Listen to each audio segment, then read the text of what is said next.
Her husband died suddenly. Her eyes stayed dry. Poirot knew grief wasn't the only thing missing. This is Poirot World. I'm curious, where are you tuning in from as we uncover the truth? Your comments add so much to these stories. Let's begin. In the velvet-lined drawing room of the Hargrave estate, the ticking of a long case clock was the only sound daring to disturb the silence.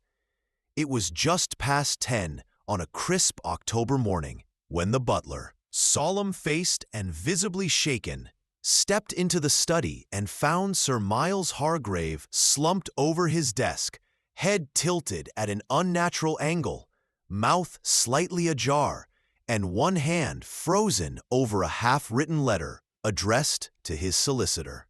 The ink had pulled, staining the paper like a spreading bruise. Lady Yvonne Hargrave stood quietly behind the constable as he examined the body. Her posture was composed, her face unnaturally serene. Not a single tear marred her powdered cheeks, no trembling lip, no shaking hands.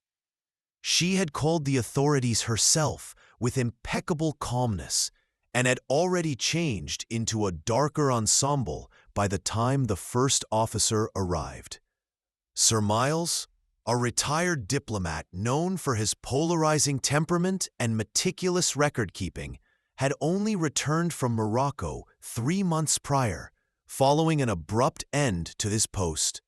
Those who knew him, servants, family, and acquaintances alike, often described him as brilliant but impossible, generous yet controlling, and a man who always suspected betrayal. His estate, a sprawling manor just outside the town of Waverton on Thames, was both opulent and paranoid. Equipped with heavy locks, French security glass, and an inner office only accessible with a brass key he always wore on a chain around his neck. The death appeared at first glance natural. There were no signs of struggle, no forced entry, no screams heard in the night. Yet something felt off. The family physician, Dr. Renfrew, refused to sign the death certificate, citing ambiguity. Something about the man's expression, he said, and a faint chemical odor. The local police, unfamiliar with anything more complex than petty theft or livestock disputes, hesitated. And so, before any assumptions could harden into official statements, Superintendent Barrington discreetly telephoned a certain Belgian detective residing comfortably in London. "Poirot, if you can spare a day, this may warrant your attention. A prominent man is dead, and his widow does not seem very widowed." Poirot, ever attuned to irregularities in human behavior, accepted at once.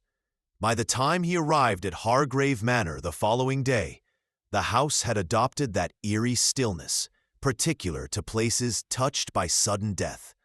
The staff moved slowly and spoke little. The family solicitor had arrived to begin inventorying documents and sealing drawers, and Lady Evelyn, the beautiful, much younger second wife of Sir Miles, was already taking appointments with the estate planner.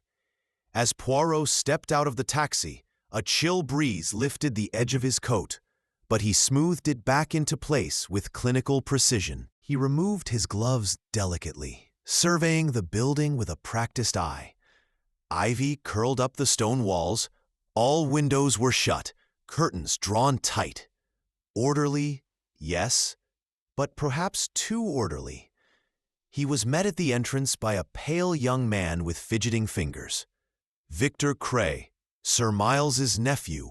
I'm handling affairs now that he's gone. Evelyn is inside. She'll speak with you." He gave a smile that didn't quite reach his eyes. "Though I warn you, she hasn't wept. Not once." "People talk." Poirot tilted his head. "People always talk, monsieur. The question is what they failed to say." Inside, the drawing room felt preserved rather than lived in. Lady Evelyn Hargrave stood by the fireplace, watching the flames without really seeing them. Her posture was impeccable, as if posing for an oil painting. She turned slowly when Poirot entered, offered a hand that was cool and dry, and greeted him with a composed smile.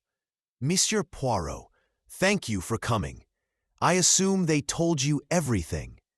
He inclined his head. "They told me what little there is to know. Madame, I prefer to begin with what is felt, not only what is said." She arched a brow, the corner of her mouth lifting faintly. That sounds like something Miles would mock. He was a man of facts, not feelings. And yet feelings often betray the facts, said Poirot softly. Lady Evelyn did not flinch. She gestured for him to sit and with quiet grace poured tea. No tremble in her hands, no catch in her voice. "I suppose they think I poisoned him," she said suddenly. "That's what people think when the young wife outlives the old husband and doesn't collapse into grief." Poirot studied her over the rim of his cup. "What I think, madame, is that you are not surprised. And surprise, unlike grief, is nearly impossible to suppress." She met his gaze, unflinching. "I stopped being surprised by Miles years ago. He let the silence stretch, forcing her to fill it. He kept secrets. Paranoia was his greatest love. He was convinced someone wanted to rob him, betray him, expose him. He locked everything, watched everyone. I half expected he'd outlive us all, simply out of suspicion." Poirot glanced at the mantelpiece. 2 clocks sat there, identical in design, one 2 minutes ahead of the other. Odd. His gaze lingered, but he said nothing. When the interview ended, Poirot requested a tour of the house. Victor Cray volunteered, pointing out small anomalies Poirot stored away with care. The broken window latch in the study, the half-burnt letter in the grate, the key missing from the chain Sir Miles wore.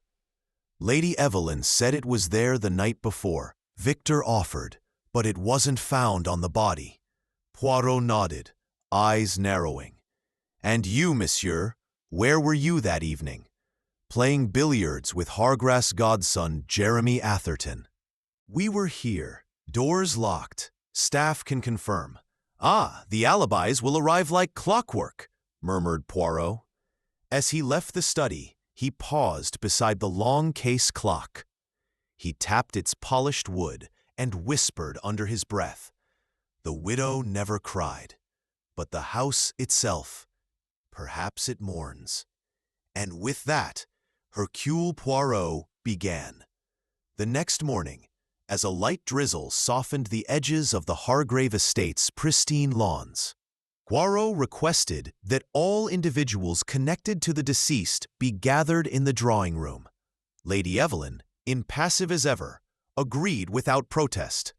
Word spread swiftly, and by 10 o'clock, a cluster of uneasy figures had assembled before the fireplace, each wearing a different shade of discomfort. Some held cups of untouched tea. Others stood stiffly by the windows, pretending to observe the rain. Poirot stood by the hearth, hands gently clasped behind his back, head slightly bowed as if in contemplation. When he spoke, his voice was calm and deliberate. "Miami, thank you for indulging me. Before the authorities make conclusions based on circumstance and conjecture, I would prefer to speak with each of you discreetly. Yes, but first I must know who stands before me. You will forgive my precision. Let us begin." The first to step forward was Victor Cray, the nephew, mid-30s, neatly dressed in an understated wool suit and with eyes that flickered toward the door more than once. "I'm Victor. Miles raised me after my parents died. I handle the Hargrave Trust, have done for years. We didn't always get along, but he trusted me mostly." "Ah," said Poole. Trust a curious word when spoken in the past tense. Nespa Victor did not reply. He stepped back, jaw set. Next was Jeremy Atherton, the godson, a charming man in his late 20s with a disarming smile and tailored confidence. He was a theatrical agent in London. His manner, practiced yet genuinely affable. "Uncle Miles always found me frivolous," he said with a self-deprecating shrug. "But he indulged me nonetheless. I spent most weekends here, mostly for billiards and brandy. I'm as shocked as anyone." Poirot tilted his head. "You were here the night before with Victor until well after midnight. Mercy." Then came Miss Helena Fosbury, Sir Miles's personal secretary, a woman in her 50s, bespectacled, tightly wound with ink-stained fingertips and a tightly coiled bun. I managed Sir Miles's correspondence and accounts. He trusted very few people with his papers. I was one. Poirot noted the subtle quiver in her tone, a strain behind the clipped precision of her words. She kept glancing at Lady Evelyn. "Did you type the letter he was writing when he died? Number that would have been in his own hand. Most of the letters he sent to his solicitor, he composed personally." Treb. Next entered Dr. Renfrew, the local physician, stoop-shouldered and grave-faced with the manner of a man more comfortable with facts than feelings. "I was called after the butler found him," he said. The scene looked undisturbed, but there was a faint scent, a chemical presence. Not enough for certainty, but enough to stop me from signing the certificate. Poirot nodded slowly. "And was Sir Miles in poor health, Miss Sir?" "Hypertension, stress. He took a daily tonic, but nothing immediately fatal." "Was this tonic in his study?" "I believe so. Merci, doctor." Then, perhaps the most reluctant of all, was the housekeeper, Mrs. Fallon.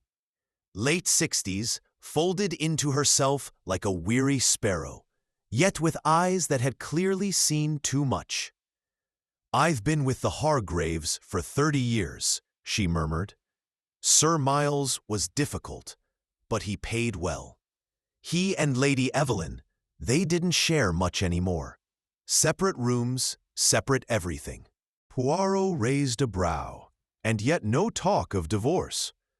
Number Sir Miles believed in keeping things presentable, even if broken, Poirot added. Mrs. Fallon lowered her eyes. At last, Poirot turned to Lady Evelyn, who had not moved from her chair by the fire. "And you, madame, you are not just the widow, but also the only one present in the house when Sir Miles was last seen alive. That gives you a unique perspective." She did not blink. "You mean suspicion?" "I mean proximity, madame. Nothing more. I was in my suite. He was in his study. That was how we lived and loved." She smiled faintly. I think that word no longer applied. Poirot allowed the silence to grow again, filling the room like fog. When he spoke next, his tone had sharpened slightly. "You will all forgive me if I am, how do you say, particular. I intend to inspect the study once more to examine the contents of Sir Miles's desk, his tonic, and his papers. I may ask each of you to speak with me individually thereafter." No one objected, but eyes were exchanged, and in the hush that followed Poirot's departure, the group seemed to exhale in nervous unison, as if the presence of the little Belgian detective had forced them to hold their breath. Poirot returned to the study and instructed the constable to assist him in cataloguing every item on and within the desk. The letter on the blotter, addressed to the solicitor, mentioned a matter of immediate concern regarding the estate structure, and hinted that certain parties must be removed from the will before it's too late. The letter ended abruptly with a jagged pen stroke. There was no envelope, No key to the study was found, only the broken chain still around the deceased's neck. The tonic in a glass decanter with a silver label reading M evening dose was nearly empty. Poirot held it up and sniffed, brow creasing. There was a faint almond note beneath the herbal odor. He made a note to request a chemical analysis. He moved to the fireplace, where ash from a recently burned document lingered. Using tweezers, Poirot extracted a charred fragment. On it, a barely legible phrase, "Revisit clause primary ben." "Primary beneficiary," Poirot whispered. Maybe unsure. Suddenly, Poirot paused. There, tucked behind a leather-bound ledger on the second shelf, was a small framed photograph. Not of Lady Evelyn, not of Victor or the godson, but of a child, a boy no more than 5, smiling up at the camera with unmistakable mischief in his eyes. Poirot turned the frame on the back in spidery ink.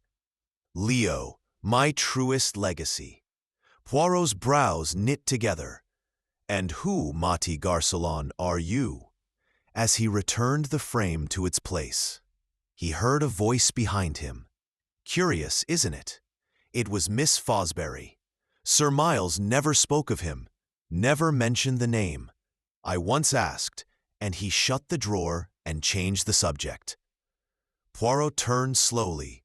Incident. So many people close to Sir Miles, and yet so many things left unsaid. Miss Fosbury's gaze darted to the burnt ashes in the grate. He was going to change the will, I'm sure of it. I saw him draft something 2 days ago, but then it disappeared. Disappeared, Poirot echoed, or was made to disappear. As Poirot closed the door behind him, he tapped the wall panel beside the fireplace, hollow, possibly a hidden compartment. But for now, he would let the suspect stew. He had enough to ask the right questions and enough to make someone very uncomfortable. The investigation had begun in earnest. The widow remained dry-eyed, but Poirot had found something far more telling than grief. He had found motive. The rain had thinned to a faint mist by early afternoon as Hercule Poirot retired to a modest guest room near the east wing of Hargrave Manor. He did not unpack. Instead, he took out a small leather notebook, flipped it open to a fresh page, and wrote a single word in neat rounded script. Motive. Then he listed 6 names beneath it. Evelyn, Victor, Jeremy, Fosbury, Renfrew, Fallon.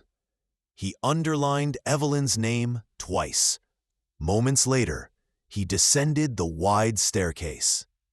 Shoes making no sound on the Persian runner, he requested that each member of the household meet with him privately in the small conservatory, a glass-paneled room overlooking the rear gardens.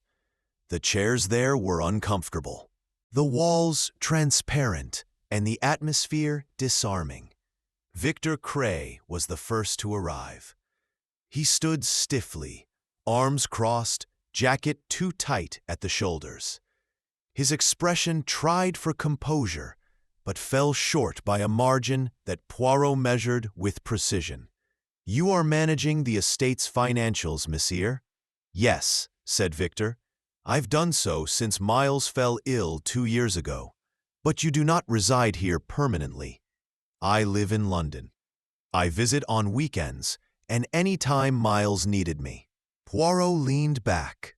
"And on the night of his death, you were playing billiards with Monsieur Aton. For how long?" Victor hesitated. "We started around 9, went on until after midnight. No interruptions." Victor shook his head. "None that I recall." "Did Sir Miles ever confide in you regarding a change to his will?" Victor blinked. "Not directly, no, but he'd grown more suspicious of people lately." Irene especially. He mentioned putting safeguards in place. Safeguards? Murmured Poirot. And if he had changed the will to your disadvantage? Victor's nostrils flared slightly. Then I'd accept it. He was always unpredictable. Nothing surprises me anymore. Poirot said nothing. Victor stood, him curtly, and exited with a tight-lipped nod. Jeremy Atherton arrived next, relaxed and chatty, his tone too smooth to be spontaneous. I suppose you're here to ask me whether I wanted dear Uncle Miles dead.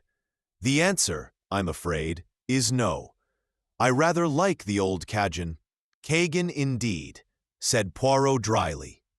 Did you know of any plans he had for you financially? I mean, he mentioned vaguely that he intended to support a theater fund I'd set up, but it was never promised. Poirot nodded. You were with Victor that evening. Did either of you leave the games room at any time? Jeremy hesitated. He might have stepped out to take a call. I was refilling drinks. Maybe 10 minutes, no more. Ah, Poirot smiled faintly. A contradiction already.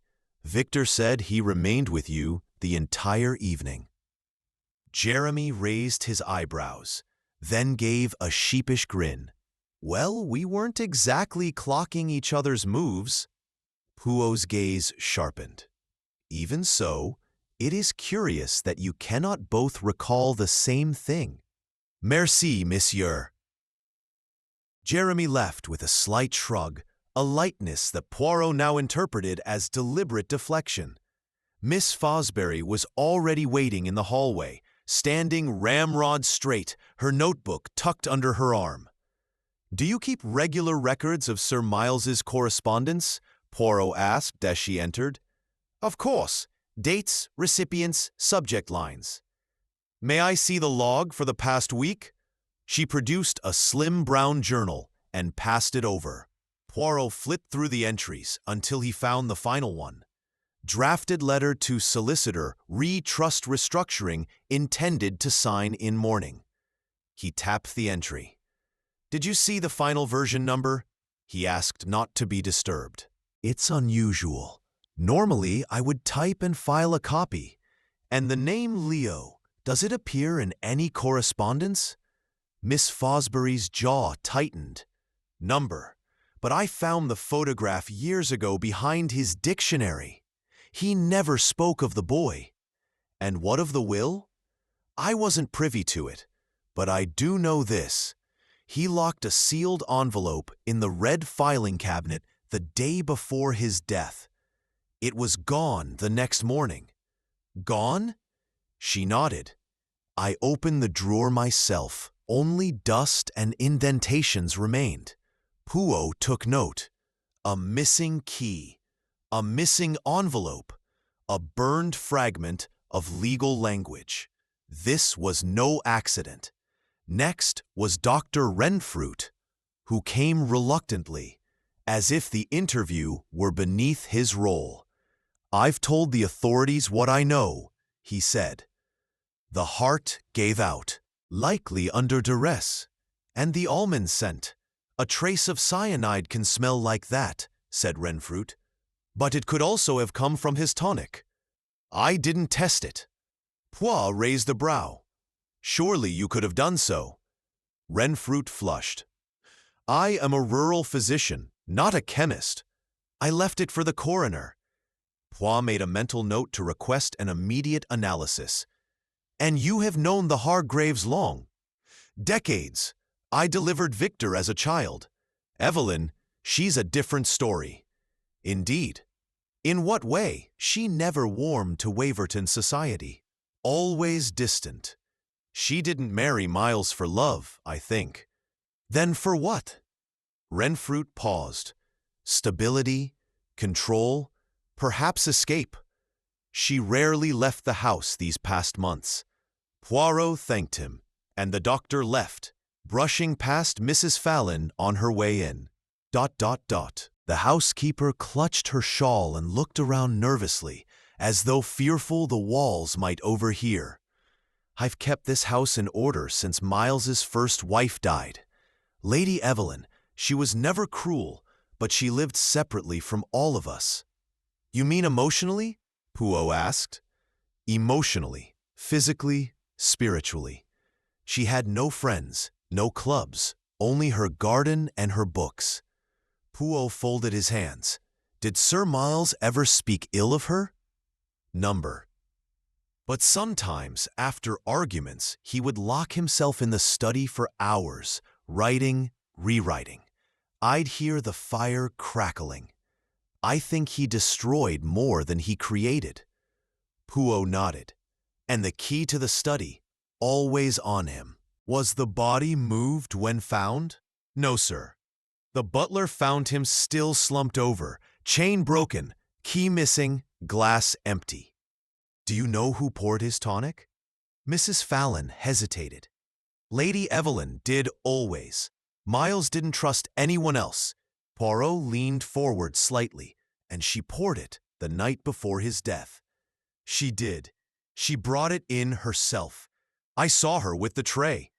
He dismissed her, and she returned 10 minutes later with the empty glass. Poirot sat back. "Merci, madame. You have been most helpful."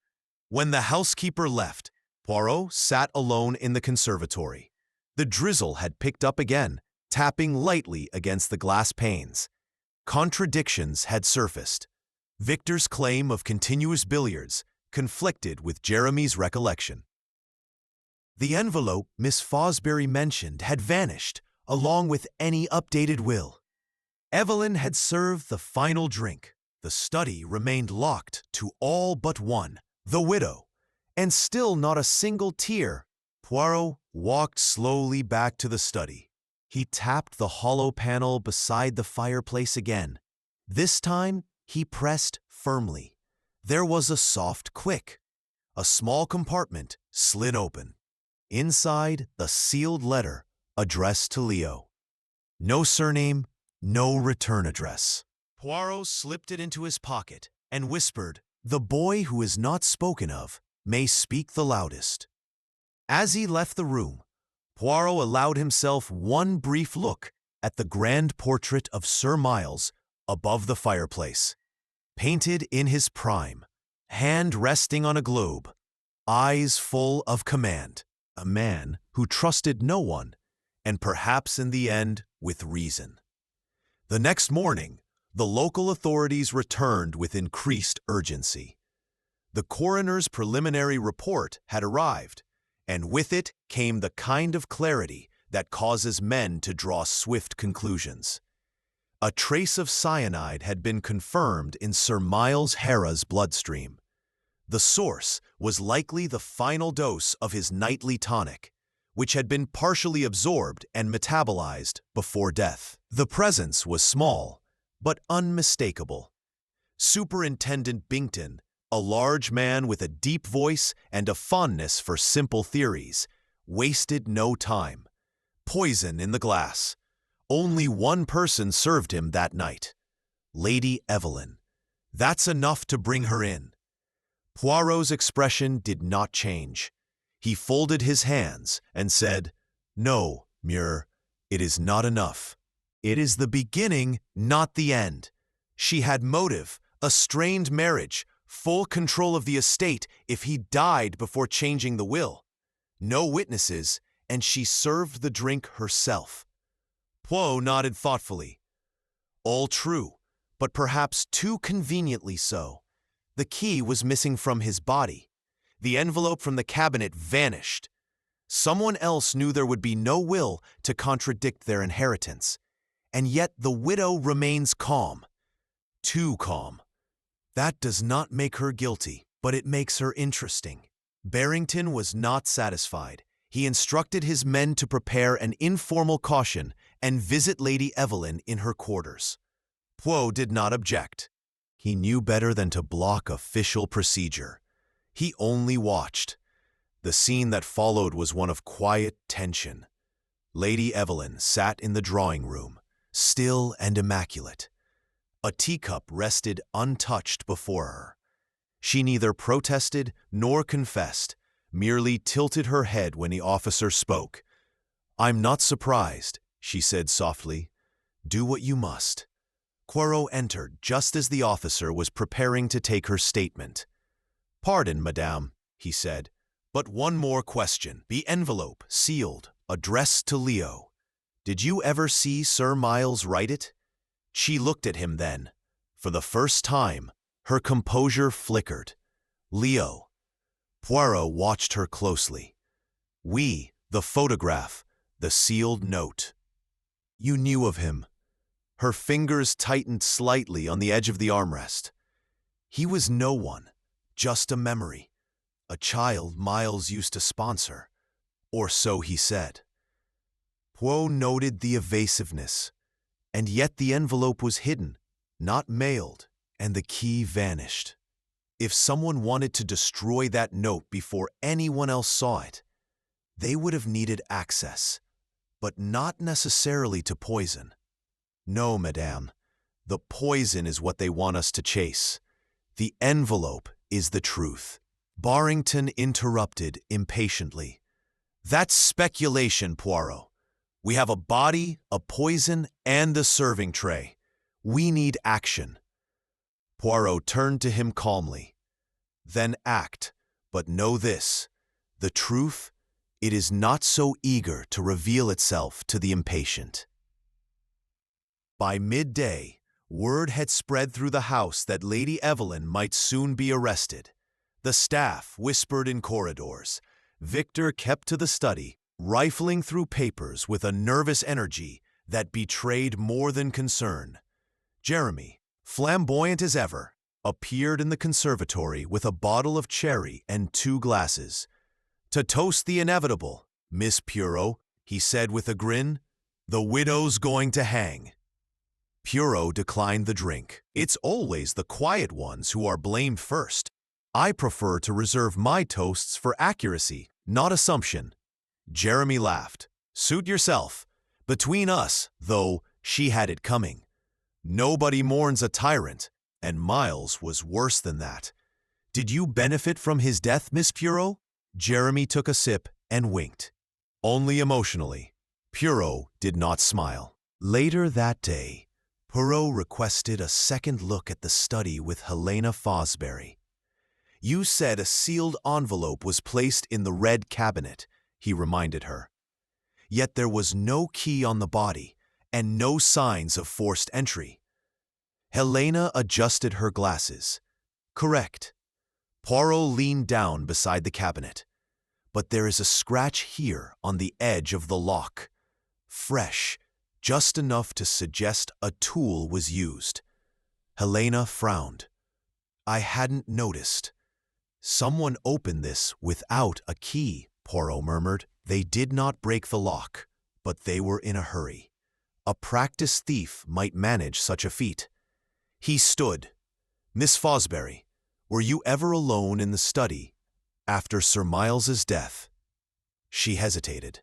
"But I came to retrieve a file. I didn't touch anything else. But if you did see the envelope and it was gone, you must have opened the cabinet." She pursed her lips. "I shouldn't have. But yes." Poirot offered a slight nod. "Then you are not the thief. You are the witness." Later that evening, Poirot stood outside the billiards room where Victor and Jeremy were once again playing. From the hallway, he listened. Their voices carried just enough. "You think they'll charge her?" Victor asked. Jeremy snorted. "Of course they will. I mean, she did it. Or let someone else do it." "You're oddly invested in this," Victor said. "I just don't like loose ends. She's the cleanest answer." Poe stepped into the room. "Miss her, it is always the cleanest answer that stains the shirt." They turned startled. "I have one request," he continued. "If either of you knows who Leo is or why Sir Miles considered him his truest legacy, I suggest you speak now." Jeremy blinked. "Leo? Never heard of him." Victor shifted. "A legacy?" "Yes," Poirot said, stepping closer. "Not money, not property. A person. A secret, perhaps." Something worth burning papers for. Something worth killing for. Victor frowned. If it was so important, why didn't Miles ever mention him? Ah, but he did mention him in letters never sent, in documents never filed, and someone made sure we would not find them. Victor's mouth opened slightly, but no words came. Guo gave a short nod. That is all for now, but remember, truth has a peculiar way of surviving even the most well-planned murders. That night, Poirot returned to his room.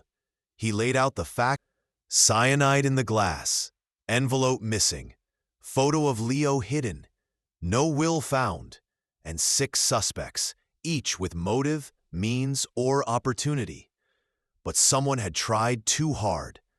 Poirot closed the book gently.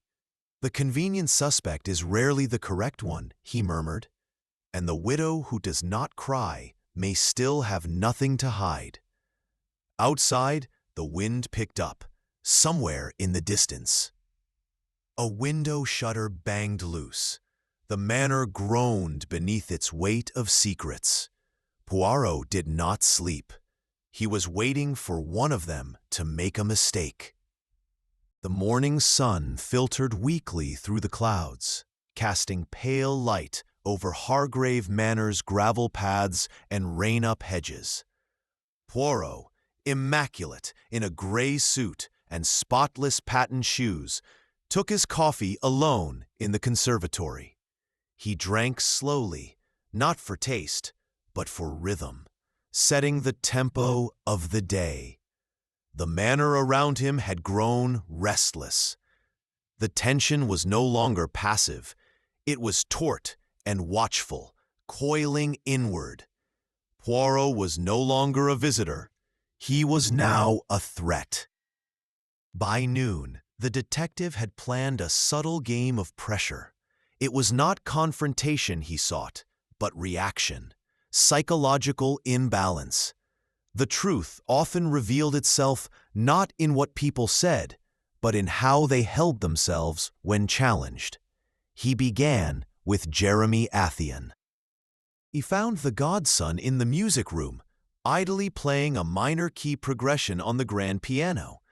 Jeremy looked up with his usual grin. "Morning, Poirot. Or should I say, Inspector, I hear you're closing in." Poirot ignored the jest. He walked to the piano and placed a small object beside the keys. A matchbook, gold embossed, from a club in Mayfair. Jeremy stared at it.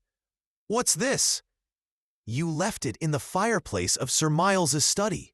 You told me you had not entered the room that evening." Jeremy's eyes flicked to the matchbook, then back to Poirot. "It must have been from a previous visit." "No, the matches are dated. A recent batch, only available in the last fortnight." Jeremy gave a soft laugh. "Are you suggesting I lit the fire, poisoned the drink? I play billiards, Poirot. I don't play murderer." Poirot sat in the chair opposite him. "I do not suggest anything. I observe. But there is something in your nature, monsieur. Something theatrical. And yet you lack the composure of a performer. Your alibi with Victor cracked under the pressure of a single question. Your interest in Lady Evelyn's arrest, almost celebratory." Jeremy's smile wavered. "I don't like her, that's all. I'm not the only one." Poirot stood. "Perhaps not, but unlike the others, you pretend too well. That makes you dangerous. Not as a killer yet, but as someone who would gladly take advantage of one." He left Jeremy silent, hands still on the piano keys. Next, Poirot turned to Victor Cray. He invited him to the study, Sir Miles's study, and instructed the constable to lock the door behind them. The room remained untouched since the death, preserved for investigation. Poirot gestured to the desk. "Sit, Mr. Cray." Victor looked weary but obeyed. "Now," Poirot continued, "imagine you are your uncle. What would be the first thing you do if you sensed betrayal?" Victor frowned. Secure my assets. Exactly. And if you suspected your will was at risk of being stolen or destroyed, I'd hide it. Poirot nodded and opened the drawer closest to Victor's hand. You searched this drawer the morning after the death. You rifled through it with speed. Victor flinched. I was looking for a statement, something to inform the solicitor. You were looking for confirmation, Poirot said calmly, that you were still the heir. Victor's eyes narrowed. You think I killed him? I think, Poirot said quietly, you had reason to panic. Your uncle was changing the will. The envelope containing that change vanished. You are a financial man. You understand percentages, power of attorney, and timelines. If that change was never enacted officially, you retained everything. Victor stood abruptly. I didn't kill him. Poirot didn't move. But you lied. Victor's jaw clenched. Yes, I lied. I left the billiards room for 15 minutes. I walked past the study. I saw Evelyn come out with the tray. That's it. Why did you not tell me before? Because you'd think I should have stopped her or that I was lying to protect myself. Merci, said Poirot. That will be all for now. As Victor left, Poirot made a note in his mind. He is protecting someone, but not himself. The final visit of the day was to Lady Evelyn. He found her in the garden among dead leaves and overgrown hedges. She wore no coat, only a gray shawl, and carried pruning shears in one hand, though she did not use them. You should not be out without a coat, madame, Poirot said gently. Cold is preferable to conversation, she replied, not turning. Poirot stepped beside her. You once told me that Sir Miles kept secrets, that he burned more than he wrote. ... He was a man who wanted control, she said, but only over the living. Poirot watched her expression, still unreadable, but her hands, delicate, cold, were trembling faintly. I found the letter to Leo. She looked at him sharply, then turned away. He called the boy his truest legacy. Poirot continued, You say Leo was a memory, but you're wrong. He was the threat, a child from the past, a truth that could disrupt the entire estate. If Miles had legitimized him in a new will, Evelyn closed her eyes. Poirot pressed gently. Who is Leo? My son. Poirot stood still. She spoke quietly. Not by Miles. He was born before I met him. Miles knew. He never acknowledged him publicly, but promised to support him. I kept Leo hidden for his sake. But lately, Miles had grown paranoid. He wanted to erase Leo, to undo everything. I begged him not to. Poirot asked, Did you poison him? No. She met his eyes. I wanted to for a moment, but I didn't. Poirot studied her. You served him the drink. I always did. But that night, I tasted it before I left the study. He raised an eyebrow. Tasted it? She nodded. It's something I did when things were tense. Miles was obsessed with betrayal. I used to sip the tonic before giving it to him to show it was safe. That night was no different. Poirot narrowed his eyes. Then someone added the poison afterward or before, but not me. Poirot believed her. Not because she wept, she didn't. Not because she looked innocent, she didn't.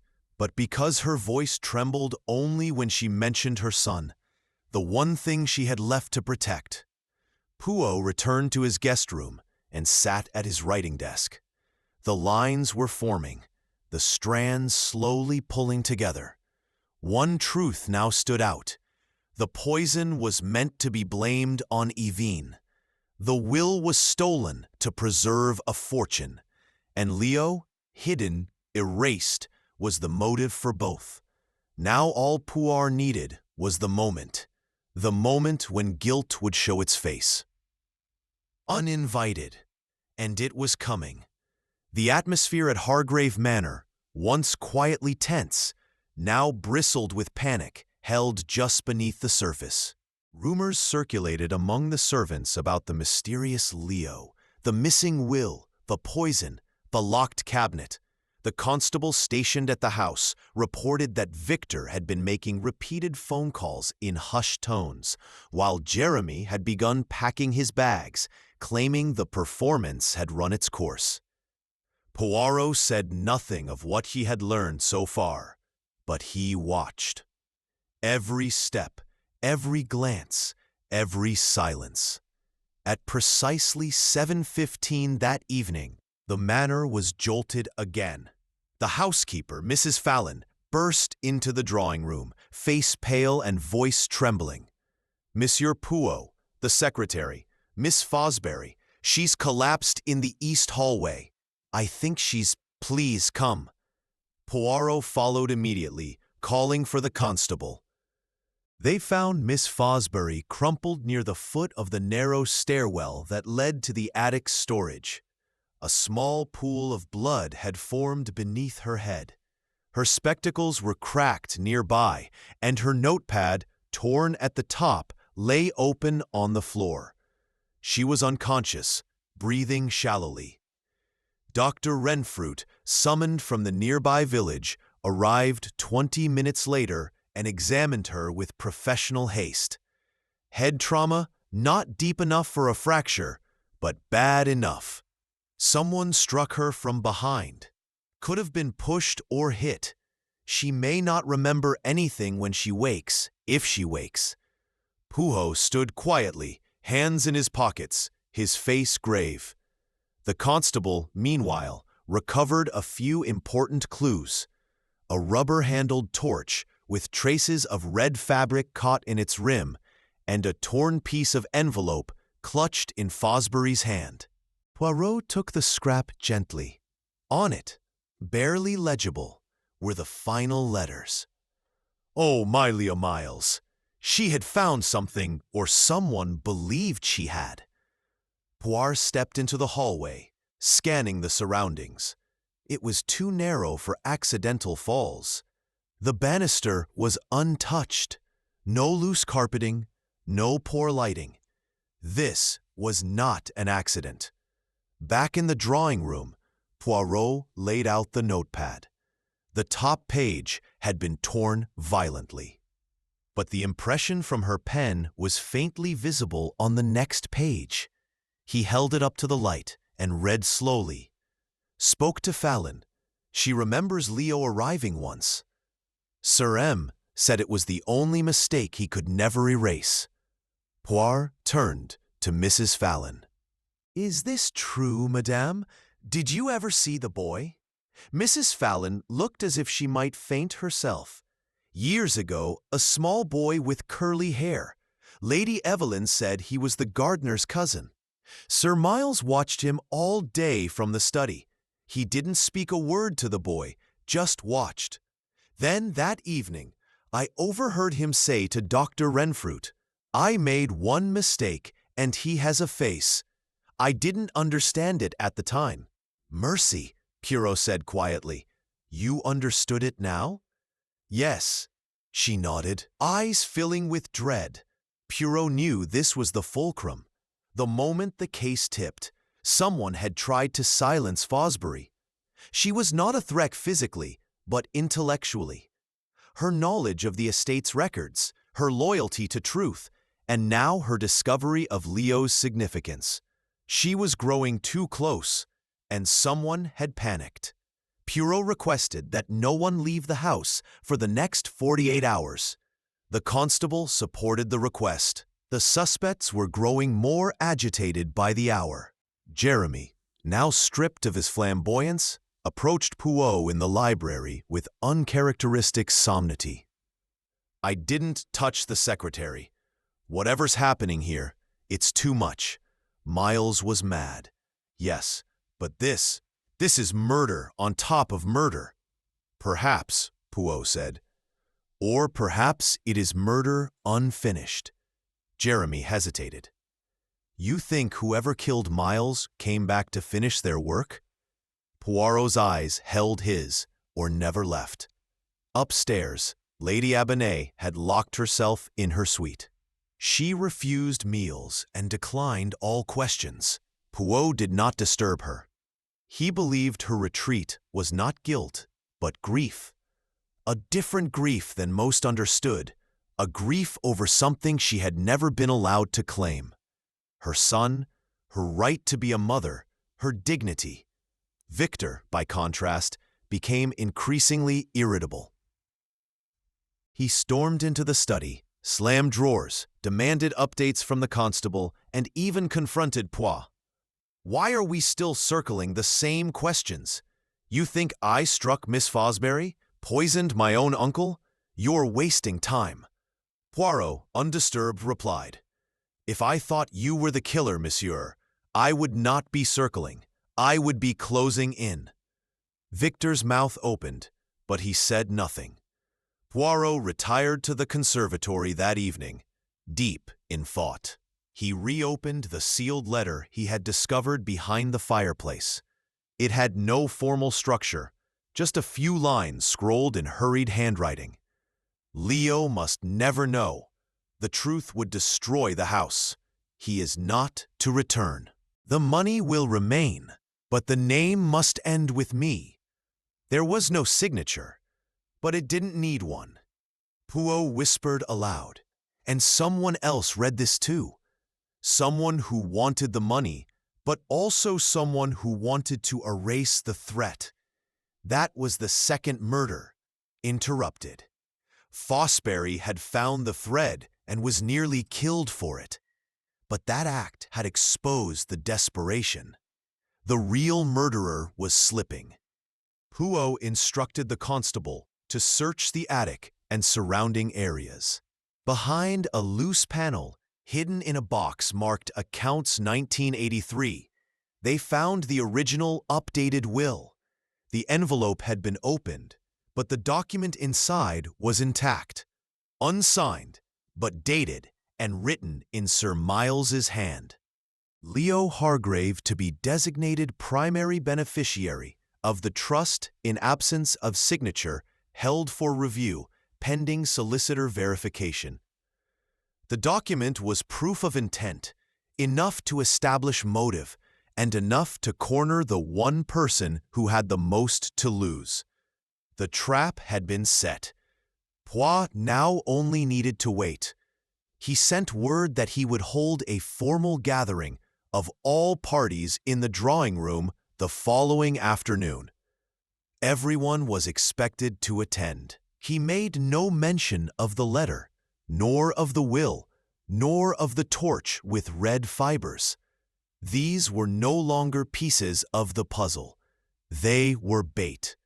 That night, Poirot placed the envelope in a glass case on the mantelpiece of the study and left the door ajar. Then he waited in the dark, and someone came. The drawing room was unusually still the next afternoon. The fire crackled in the hearth, its warmth unable to shake the cold unease that had settled in the manor. Poirot had invited everyone to gather. Victor, Jeremy, Lady Eve, Miss Fosbury, who had been revived but still appeared pale and weary, and Dr. Renfrew. The housekeeper, Mrs. Fallon, stood off to the side, eyes downcast. All were in attendance, but none were at ease. Tension hummed beneath every glance, every word exchanged. Poirot entered the room precisely 2 p.m., the precise tick of the clock accompanying him as he took his place in front of the fire. He adjusted his cuffs, glanced at the group, and then addressed them. "I've gathered you here for one reason, to bring clarity. Not to assign blame prematurely, but to unearth the truth. The truth, mes amis, is often hidden in plain sight, waiting for someone who is willing to look." He let the silence linger, watching the faces before him. Lady Evelyn, still dignified but tired, avoided his gaze. Victor sat stiffly, his hands clenched in his lap. Jeremy looked bored, but his foot tapped nervously under the chair. Miss Fosbury, still recovering from the blow to her head, clutched a handkerchief in her hands, twisting it with quiet anxiety. Dr. Renfrew was the only one who seemed calm, as if he had already resigned himself to the inevitable. Poirot cleared his throat and gestured for them to remain seated. First, let us examine what we know. Sir Miles Hargrave died from poisoning. A small but effective dose of cyanide was introduced into his tonic. This, however, was not the first clue. He paused for effect. No, the first clue was the missing will. A will that, for reasons unknown to us, had not been signed, but was nevertheless a powerful document. Sir Miles intended to name someone else, the true heir, the one he saw as his truest legacy. That person, I believe, was Leo Hargrave, the son from a previous relationship. The one Sir Miles kept hidden. He turned and placed a folded sheet of paper on the table before them. It was a copy of the document he had discovered the previous night in the attic. The words were carefully inscribed, but the absence of the signature was glaring. This will, Poirot continued, was written but never executed. Yet it speaks volumes about Sir Miles's intentions. He wanted Leo to inherit everything, but someone who stood to lose everything, could not allow that to happen. He let the words sink in. The room grew heavier, the weight of his accusations pressing down on each person's conscience. Lady Evelyn, I believe you were the only one who could have prevented the execution of that will. You were his wife, but you were also a mother, and you knew that your past would come to haunt you. Perhaps you thought the boy Leo would bring ruin to your carefully constructed life here at Hargrave Manor. And perhaps when you saw the will, you saw an opportunity to erase him once and for all. Lady Evelyn stiffened in her chair. You are wrong, she said, her voice steady but tinged with the smallest tremor. I would never harm my own son. I would never. Poirot held up a hand, cutting her off gently. Madame, I did not say you poisoned your husband. What I did say is that you stood to gain everything if Sir Miles remained alive, and everything if he died, if Leo was erased from the equation. The room grew colder as Poirot's gaze shifted from Lady Evelyn to the others. You all had a reason to silence Sir Miles. Victor, you were poised to inherit the estate. Jeremy, your future was tied to Miles's fortune, to the theater project you so desperately wanted. Miss Fosbury, you were a confidant to Sir Miles's secrets. And Dr. Renfrew, you knew more than you let on about Sir Miles's health. You were his physician, and you saw him dying before anyone else did. You were the only one with the means to make his death appear natural. Miss Fosbury's eyes widened. What do you mean by that? I had no reason to harm Sir Miles. Poirot turned toward her. You knew that Leo existed, didn't you? Sir Miles is one secret kept from everyone, even you. You saw the letters. You saw the drafts. You knew he planned to name Leo as his successor. When you realized that Miles's death would not be the clean slate you hoped for, you acted. Fosbury's face turned pale. I didn't do it.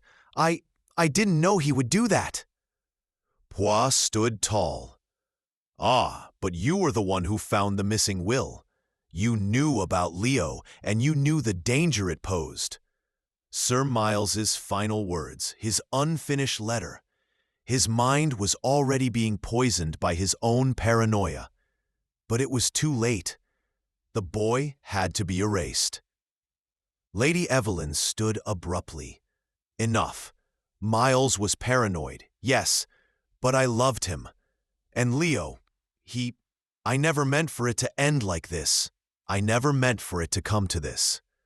Poirot gave her a soft, measured smile.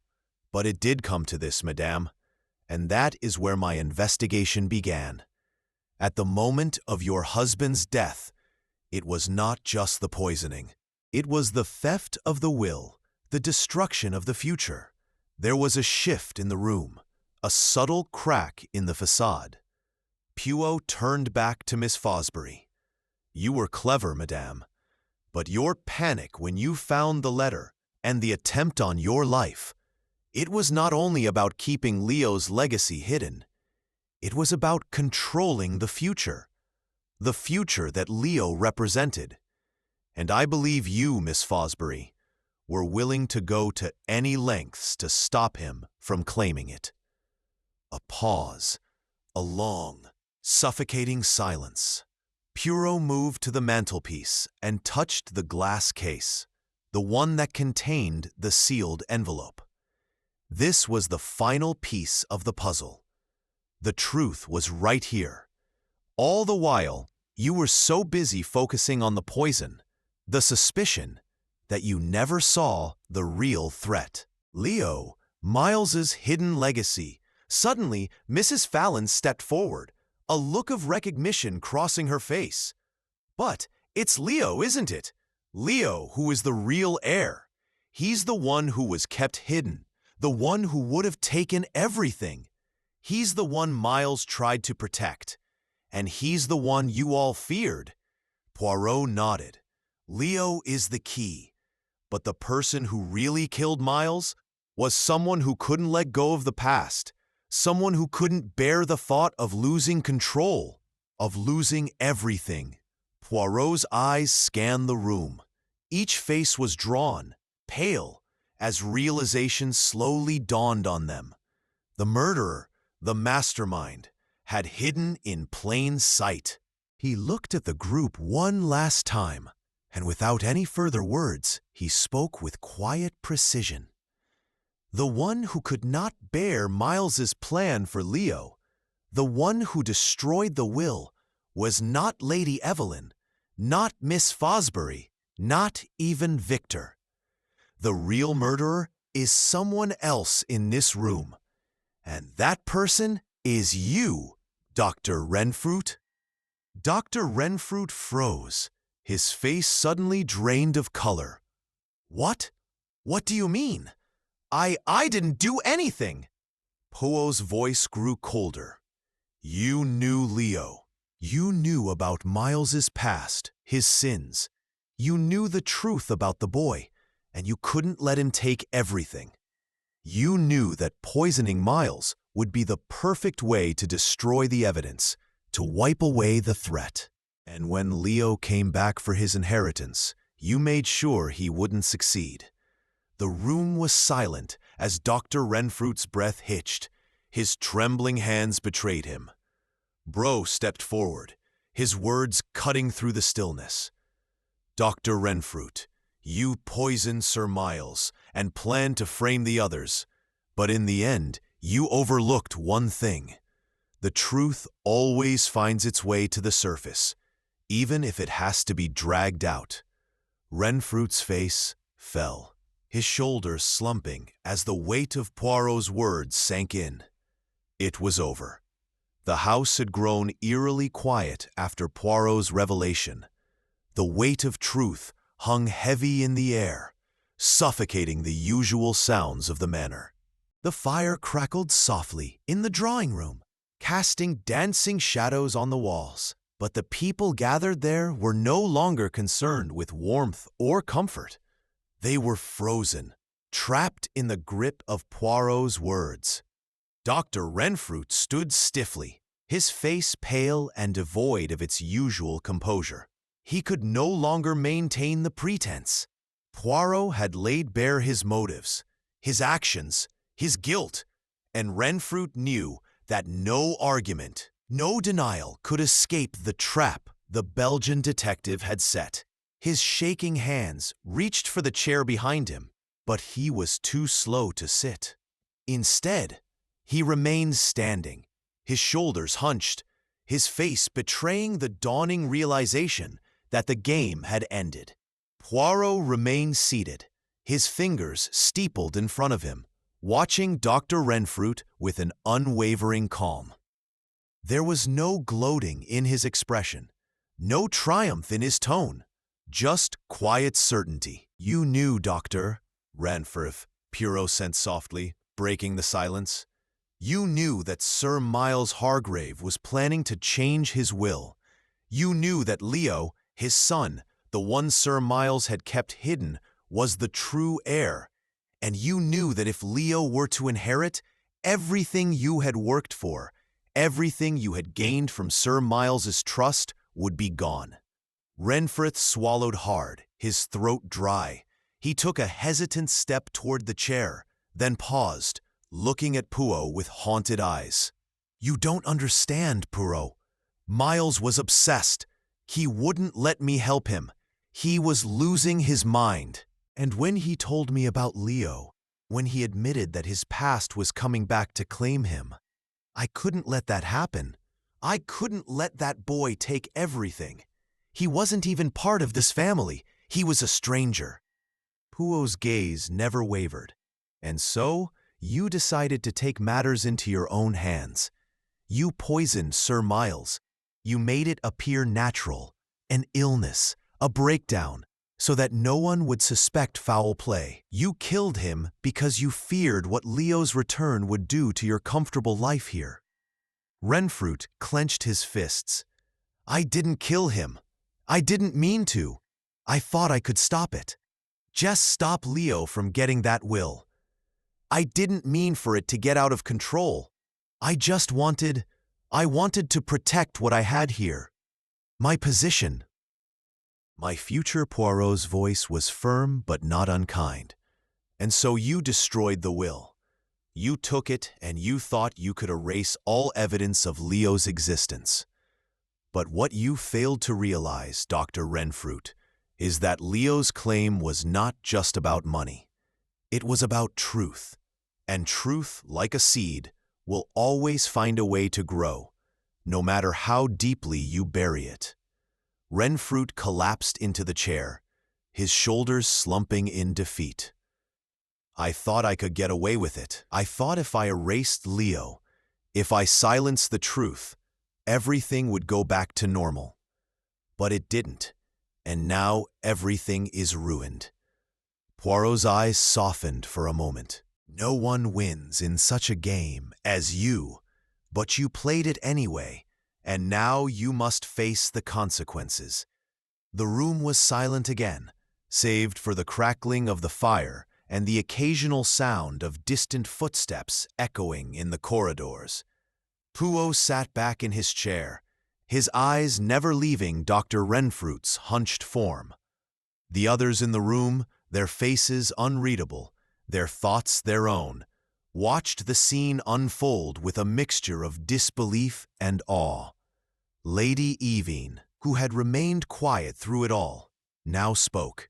Her voice was steady, but there was an unmistakable edge to it. "I knew he had something to do with it. I knew he was hiding something, but I never suspected this. I didn't even think it was possible." Poirot turned to her, his gaze still gentle. "Madame, Dr. Renfrew had his reasons. Selfish reasons, of course, but reasons nonetheless. And as with all things driven by fear and selfishness, those reasons led him to commit murder." Lady Evelyn looked down at the floor, her fingers trembling in her lap. "Leo, I never wanted him to return. I thought I could protect my family, my life from the past. But I never wanted Miles to die. I never wanted this." Poirot nodded. "No one ever truly desires the consequences of their actions, madam. But sometimes we push events along without realizing the cost until it is too late." The room fell into a deep, contemplative silence, each person grappling with the weight of what had just been revealed. Dr. Renfrew had been the catalyst, the one who had pulled the strings that led to Miles's death. But the ripples of that action had affected everyone in the room. Lady Evelyn, caught between her love for Miles and the fear of her past coming to light. Victor, whose desperation for control had blinded him to the truth. Renfrew will face the full extent of the law for his crimes. But I must also leave you with this reminder. In the end, no one can escape the consequences of their choices. The truth always emerges, and those who seek to bury it will find themselves buried beneath it. The constable entered the room then, a solemn figure with a clipboard in his hands.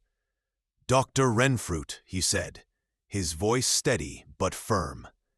"You are under arrest for the murder of Sir Miles Hargrave. You have the right to remain silent." Dr. Renfrew's face crumpled, his eyes dull with the weight of his actions. He didn't resist as the constable handcuffed him. His shoulders slumped in defeat. As he was led away, Poirot turned to the remaining guests in the room. "The investigation is over," he said quietly. "But remember, this was not about Leo's inheritance. It was about fear. Fear of the past, fear of the truth, and in the end, it was that fear that led to the destruction of all that was built." Lady Evelyn, her eyes still hollow, stood and walked toward the window. "What happens now, Poirot? What happens to me?" Poirot regarded her for a moment, his voice soft but unyielding. "What happens to you, madame? Is the life you choose to rebuild?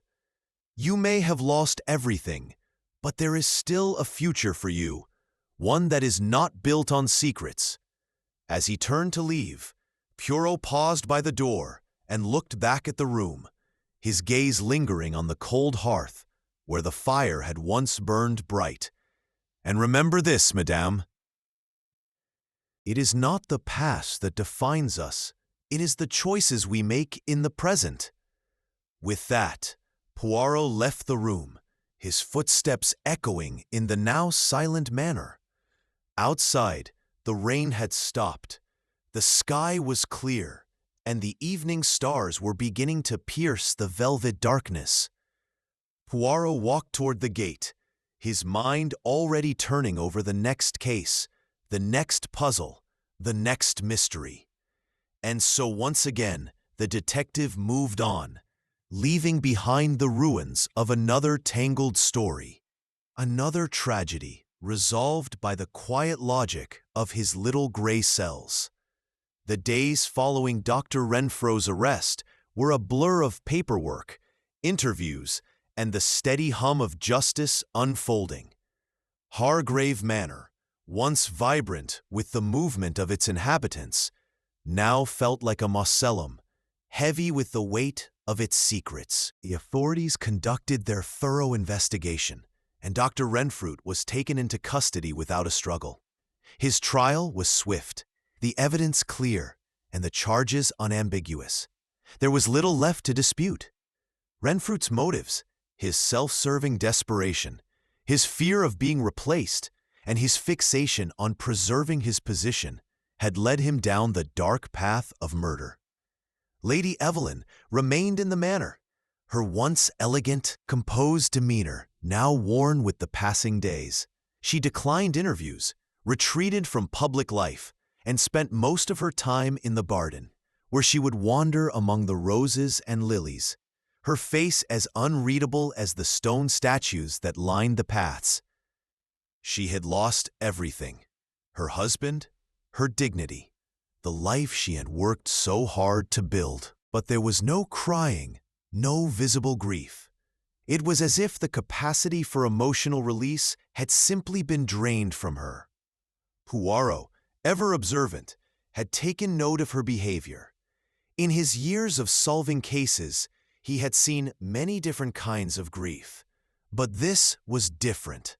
There was a hollowness to Lady Evelyn's sorrow, a detachment that spoke not of a woman mourning a loved one, but of someone grappling with the irrevocable loss of control over their own life. He made one final visit to the manor before departing, intending to offer Lady Even a parting word of counsel. He had no illusions about fixing what was broken, but perhaps he could offer her something, a way forward, even if only a small one. Lady Evelyn was in the library when he arrived. She looked up from a book she was not reading, her eyes dull from sleepless nights, her face pale in the dim light of the afternoon. The fire crackled in the hearth, but there was no warmth to it, not the kind that could heal. Poirot seated himself across from her, his eyes scanning the room briefly. The library had always been Sir Miles's domain, his refuge from the world. Now it seemed almost suffocating, a reminder of everything lost. "Madame," Poirot began, his voice soft, but carrying the weight of experience. "The house is silent now.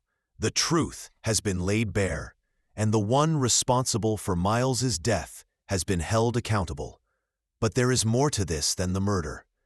There is a life to be lived afterward." Lady Evelyn's lips pressed together, and she looked away for a moment, as if considering his words. Then slowly she spoke. "Do you think I could go on? After everything? After all I've done?" Pooh's gaze softened.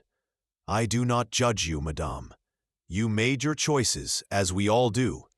But the choices you make from this moment forward are yours alone. The past, it will never leave you, but it need not define you."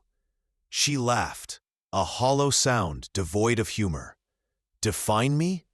It has already done so. I lost Miles. I lost Leo. I lost my life. And now I have nothing left." Pooh took a breath, carefully choosing his next words. "Perhaps, madame, you are mistaken. You have not lost everything.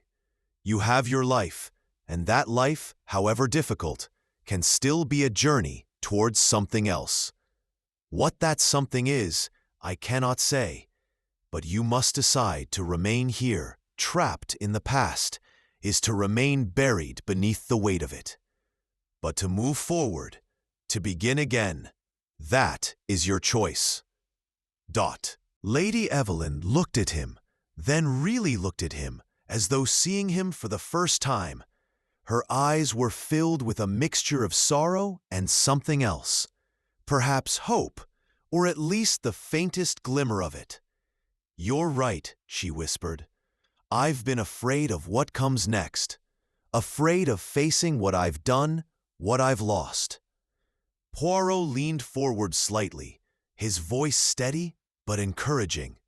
"Fear is natural, madame, but you cannot let it control you. It is the future you must look toward now. The past, it is already gone." She nodded slowly, as if the weight of his words were beginning to sink in. "And Leo?" she asked, her voice barely audible. Poirot's expression softened, and for a moment he allowed himself a small, empathetic smile. "Leo is part of your past, yes, but you cannot change what has been. You can, however, choose how you remember him." Her hands trembled slightly, and she clasped them together in her lap. "I never wanted to hurt him. I never wanted him to be erased from my life. But I couldn't live with the shame. I couldn't let him ruin everything I'd worked for." Poirot nodded. "The past has a way of haunting us, madame, but it need not dictate our future. You must find peace with it, or it will consume you." Lady Evelyn sat in silence for a long while, staring into the flickering fire. Poirot said nothing, giving her space to think, to breathe. After a time, she spoke again. "You're leaving soon, aren't you?" "Yes, madame," Poirot replied. "My work here is done. Justice has been served, and now I must move on to the next case." She stood and walked to the window, looking out over the manicured gardens, where the flowers had begun to bloom again, despite the heavy rain of the past days. The world, it seemed, was still turning, indifferent to the tragedies that had unfolded within the walls of Hargrave Manor. "You have helped me," she said quietly, "more than you know. Perhaps someday, I will find a way to start again." Poirot rose from his seat and approached her, his voice soft. "I have no doubt that you will, madame. The road ahead may be difficult, but it is yours to walk. Choose it wisely." She looked at him one last time, her eyes searching his face for something, perhaps understanding, perhaps forgiveness. Poirot did not offer either, for it was not his place to give. He simply gave her what he could, his quiet confidence that she could find her way forward. As he walked to the door, he turned back to her. "Remember, madam, your past does not define you. Your choices from this moment onward will." And with that, Poirot left the room. The investigation into Sir Miles's death had been concluded. Dr. Renfrew had been sentenced to life imprisonment for the murder of Sir Miles Hargrave, and the estate was slowly being divided according to the legal will, with Leo's claim acknowledged posthumously. The rest of the family, Lady Evelyn included, were left to rebuild their lives from the shattered remnants of their once pristine world. Poirot, having seen the outcome of his work, boarded the train back to London, his mind already turning to the next mystery, the next puzzle. But as the train rumbled away from Hargrave Manor, he allowed himself a moment of reflection. The truth, in this case, had come at a high cost, but it had come nonetheless. And sometimes that was all one could ask for. The journey back to London was a quiet one. The train moved steadily along the tracks, its rhythmic clatter a perfect backdrop to Poirot's own thoughts, which were now turning inward. The resolution of the Hargrave case had been as satisfying as any detective might hope for. But Poirot had always known that the satisfaction of solving a case was not always synonymous with peace.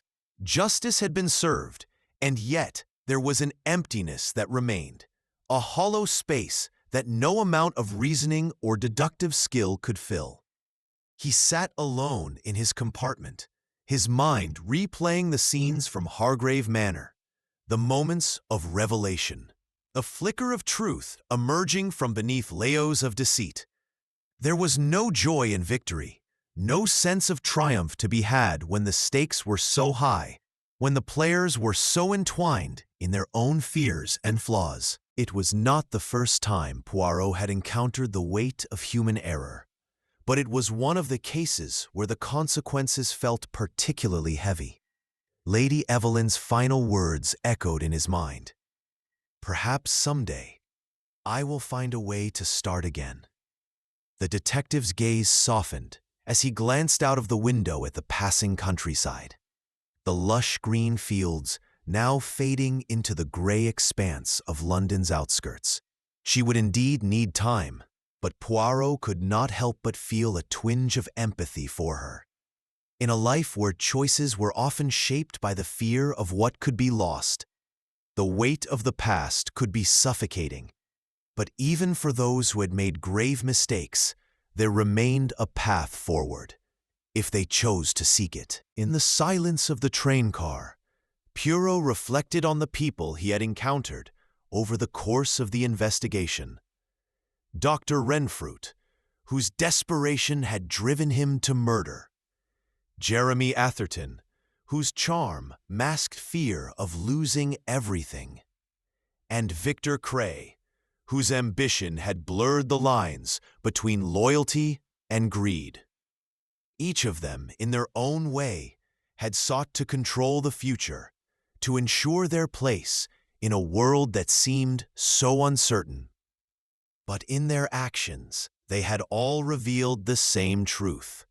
Fear, when unchecked, often leads to destruction. Poirot knew well the dangers of fear. He had seen it in countless cases where the desire to preserve oneself had led to betrayal, deception, and ultimately ruin. But there was another force at play in every case he solved: reason. Reason, as cold and precise as the ticking of a clock, could cut through the haze of emotion and paranoia, revealing the truth in all its painful clarity. Reason had served Poirot well throughout his career, and yet, as he sat in his compartment, contemplating the events of the past few weeks, he realized that perhaps it was not just logic that had brought him to his conclusions. There was something else, something more subtle, more human, that had guided him. It was empathy. Empathy had allowed him to see past the surface, to understand the motivations that lay beneath the facades. Empathy had given him the ability to observe not just the facts of a case, but the emotions that fueled the actions of the people involved. It was empathy that had led him to understand Lady Evelyn's grief, even when she refused to show it. It was empathy that had allowed him to piece together the puzzle of Dr. Renfrew's past, even when Renfrew had tried so hard to hide it. Empathy, Poirot realized, was what made him different from others. It was not just about solving the crime. It was about understanding the people behind the crime.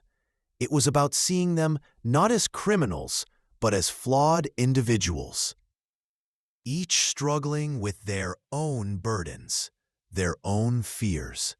As the train neared London, Poirot felt a sense of resolution settle over him. The Hargrave case had been difficult, but it had been another chapter in the long, complex story of human nature. It had reaffirmed what he had known for years, that even in the darkest of circumstances, the truth could be uncovered if only one had the patience to observe and the courage to face it. The train finally pulled into the station, its wheels grinding to a halt, with a finality that echoed in Poirot's chest. He stood up, straightening his coat, and walked off the platform with his usual quiet confidence. The bustle of London welcomed him, the noise of the crowd, the rush of life moving on in its ceaseless, chaotic rhythm. Poirot moved through it all with ease, as if the city were a puzzle waiting to be solved. Each face a clue, each step a calculated decision. He made his way to his modest flat, a place that had always served as a sanctuary from the world's noise. Inside, he set down his hat and coat, then took a seat by the fireplace. He poured himself a glass of cherry, the warmth of the drink a small comfort as he settled into his chair. As he sipped the drink, Poirot thought once more about the case, about the people he had encountered, and the truths he had uncovered. He thought about Lady Evelyn and the difficult journey that lay ahead of her. He thought about Leo, the boy who had never had the chance to claim his rightful place.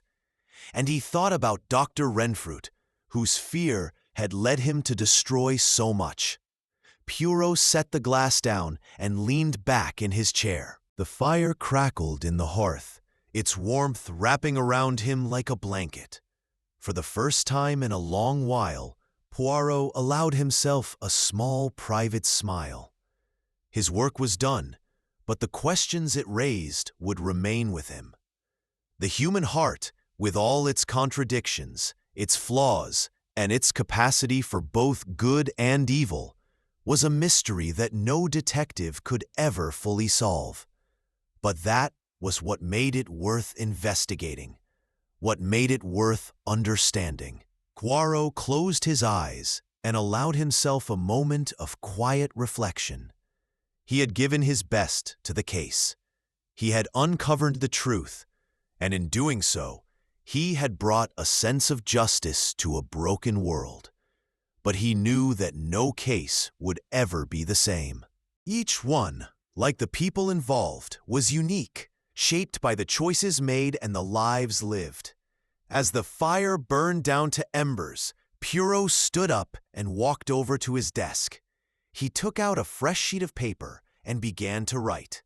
His pen moved quickly, as if guided by an unseen hand, the words flowing with purpose. "Another case will come," he thought as he wrote, "and I will be ready, for the truth always finds its way to the surface, no matter how deeply it is buried." Poirot finished the sentence, placed the pen down, and stood up once more, looking out the window at the darkening London sky. The mystery of life, like the mysteries he solved, would never truly end. There would always be more to uncover, more to learn, more to understand. And he, Poole, would be there to observe, to reason, and to help bring the truth to light. The sun had long since set over London, casting the city in a pale, fading light. Poirot stood in front of his modest fireplace, the flickering flames casting long shadows across his study. The events of Hargrave Manor were now a closed chapter, but the questions and complexities of human nature still lingered in his mind, ever the puzzle to be solved. The case had tested him more than others, perhaps because of the personal stakes involved, the layers of guilt, fear, and ambition that had bound the suspects together. But now, with the facts set in stone and the criminal held accountable, there was only one thing left: resolution. Poirot reflected on the strange, unspoken bond that had existed between him and the Hargraves, how the truth had been forced into the open despite every effort to hide it. It was a reminder, as always, that no matter how carefully a crime is planned, no matter how thoroughly a person tries to bury their sins, the truth will always find a way to emerge. The final chapter of the story was one of calm closure. Dr. Renfrew had been arrested, tried, and sentenced. The investigation into Sir Miles's death had been thorough, and the court of law had made its decision. But justice had come with a cost. The Hargrave estate, once full of life and privilege, was now in the hands of lawyers and accountants, divided and dissected. Lady Evelyn remained in Hargrave Manor, alone with her memories, the weight of the past too heavy to escape. But there was no real victory in this resolution, not for Poirot. No, justice had been served, but the cost had been too high. Too many lives had been broken. Too much had been lost. Poirot made one final trip to the manor to check on the aftermath.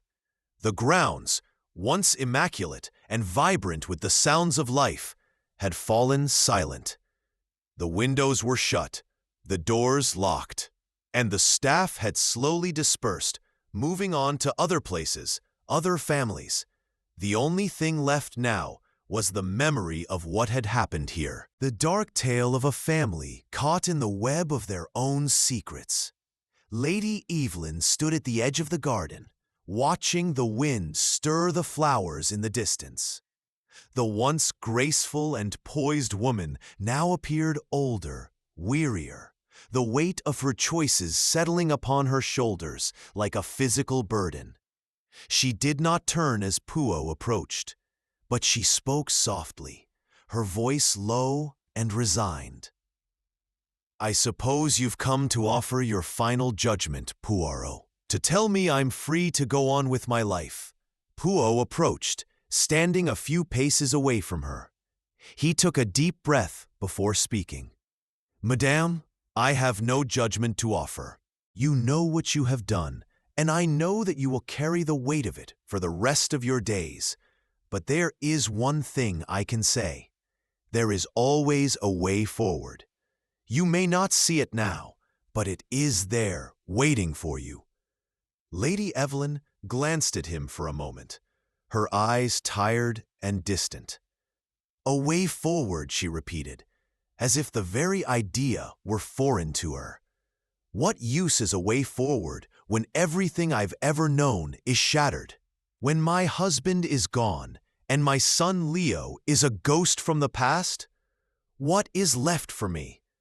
Poirot's gaze softened. Madame, there is no such thing as a life without choice. Your past may haunt you, but it does not have to define you. The decision is yours. The truth has been revealed. Now, what you choose to do with it is what matters. She did not respond immediately. Instead, she turned away, her eyes once again returning to the horizon.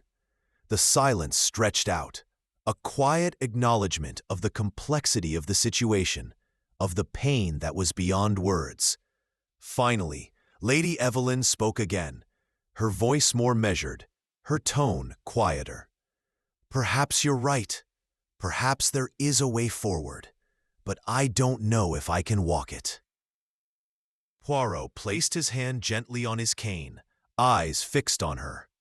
You may not know, Madame, but sometimes the first step is the hardest. You will find your way. I have no doubt. Lady Evelyn gave him a faint, almost imperceptible nod before she turned back toward the house. Poirot stood for a moment longer, watching her retreat into the shadows of the manor, her figure becoming one with the darkness. He had done what he could. He had uncovered the truth, untangled the web of deception, and ensured that justice was served. The rest was in her hands. He turned and made his way toward the car, waiting at the entrance of the estate, his mind already moving forward to the next case, the next mystery. The train back to London would be waiting, and Poirot would be there to meet it, always ready for what came next. As he walked across the grounds, his thoughts lingered on the people he had met, each one a reflection of the complexities of human nature. Dr. Renfrew, whose fear had driven him to murder. Lady Evelyn, whose love for her son had been tainted by her fear of losing everything. Victor and Jeremy, who had played their own games of power and ambition. And Leo, the missing link, the one who had never had a chance to be part of this world, whose existence had been erased in an effort to protect the legacy of a family already fraying at the edges. But what struck Poirot most was the realization that despite everything, there was still a future for each of them. Not a perfect future, not an easy one, but a future nonetheless. The consequences of their actions would follow them, but so too would the opportunities to change, to make different choices. Perhaps that was the true lesson of the case, the understanding that life, for all its twists and turns, was still full of possibility. Poirot reached the car and climbed in, the door shutting behind him with a soft click. The driver started the engine, and as they pulled away from the manor, Poirot glanced out the window at the darkened landscape, the faint glow of London in the distance. The case was closed, but Poirot knew there would always be more. More mysteries, more people, more truths waiting to be uncovered. And so, as the car rolled steadily toward the heart of London, Poirot allowed himself a final thought. A quiet, unspoken reflection on the lives he had touched and the cases he had solved.